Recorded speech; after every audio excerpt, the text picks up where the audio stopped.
Hi everyone.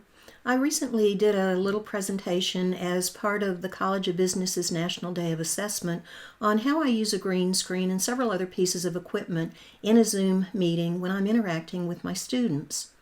Because of the feedback that I got and the questions that I received, I thought it might be useful to actually put the presentation into this little video. Right now I'm in a Zoom session, and notice that I have a virtual background. That virtual background is actually a bookshelf, the bookshelf in my office, a photograph that I took to use in the presentation at the National Day of Assessment. Let me take that virtual background away and actually show you my green screen. So just a minute.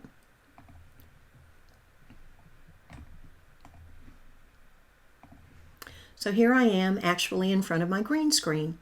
Interestingly, maybe not so interestingly, the reason that it's called a green screen is that it's green. And in a little bit I'm going to talk more about what a green screen is and why it works. But let me put the virtual background back on, but without indicating that I'm sitting in front of a green screen. So I'm going to uncheck that I have a green screen, and I'm going to select the same virtual background. So here I am again, and notice that things aren't quite as smooth around my head. And notice also that I have a little bit of a green tinge on the top of my head. The reason for that is that the light is reflecting off of the green screen and producing that green tinge on the top of my head. Let me put the green screen back on, or indicate that I do have a green screen. So I'm going to check I have a green screen. And so I'm back as I started, and notice how much smoother things look. So what I'm going to do is I'm going to walk you through the equipment that I use, how I use it, and how you might use it in your interaction with your online students. Here's a picture of my little studio in my home office. I have a 5 by 7 foot collapsible green screen propped up against the wall. For lighting, I have a 6-inch LED selfie ring light, and to position my computer at eye level, I have a laptop stand. I'm also using a Yeti Blue USB microphone connected to my computer. To me, one of the most difficult aspects of both videography and photography is lighting. Too much light and things look washed out. Too little light and things are too dark. The lighting is especially important when using a green screen. The reason is that the green screen not only needs to be illuminated, but also any shadows need to be minimized or, if possible, eliminated. I've tried more types of lights than you can possibly imagine. When I'm doing a Zoom session, I found that this 6-inch ring light is perfect. It's bright enough to illuminate me, but not so bright as to blind me when I'm recording. The other light that I use is a 100-watt overhead LED light. This serves to produce enough illumination of the green screen so that I can use a virtual background. As you can see from the picture, this ring light has a rather large clip that clips onto my table and is powered via USB. I got it from Amazon for $21.99 and use it all the time. It also has a bracket for my cell phone, but since I don't do selfies, I don't use that.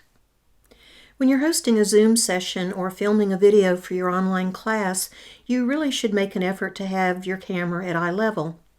I also like to make sure that anything in the background is horizontally and vertically straight. I often use my MacBook to produce my online class videos, and when the computer is sitting on a table or desk, it's just a bit too low to have the camera at eye level. If I open it up to bring the camera to eye level, it makes the horizontal and vertical lines in the background squiffy. Therefore, I like to use this Rain Design laptop stand. The stand raises the computer up so that the camera is at eye level, but as an alternative, you can also put your laptop on books to raise it to the appropriate level. And now we come to the so-called green screen, which you'll see referred to as chroma key green or chroma key blue. While the one that I use is pretty big, it actually folds up to about a 24-inch circle, so storage is not much of a problem. I have mine sitting vertically on the floor and leaning up against a wall, so it really doesn't take up that much room. I've also used it in the horizontal position attached to a light stand. This particular green screen cost $62.50, but you can get them a bit cheaper at Amazon. The idea of chroma key is really nothing magic. In fact, if you've ever watched a weather report, the people pointing here and there are likely pointing at a green screen where the actual map is superimposed later in post-production. The idea of the chroma key is that it's on the opposite side of the color wheel from the colors of skin tone. Chroma key involves an individual in front of a flat screen of a single color. This screen is usually green or blue because of the position on the color wheel. This is why chroma key is often referred to as a green screen or blue screen effect. Once the video is filmed, computer programs are used to remove parts of the footage where the color of the background screen becomes invisible. Once this occurs, you can then add in something to replace the color. This is where the versatility of the effect really comes into play.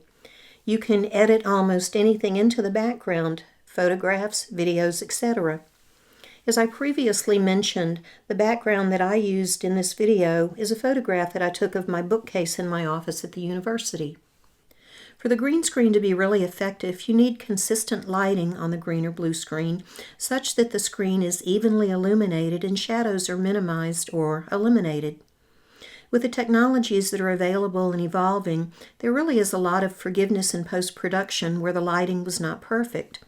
A good example of this is the virtual background technology in Zoom. If you have good lighting and pick an appropriate background, the Zoom virtual background works pretty well even without a green screen. If you're filming a video for your class outside of a Zoom session, there are a couple of options available. First, you could actually record the screen with a Zoom virtual background. You could also edit the video in Adobe Premiere Pro. Premiere Pro works amazingly well, but it's expensive and it has a pretty steep learning curve. Camtasia has the chroma key option, but my experience is that it doesn't work that well. Filmora works reasonably well and is inexpensive. The last time that I looked, it cost around $39. I've read that you can use iMovie, but haven't actually tried the program, so I really can't comment on that. So here we're back in my little studio. As always, if you have any questions at all, please let me know.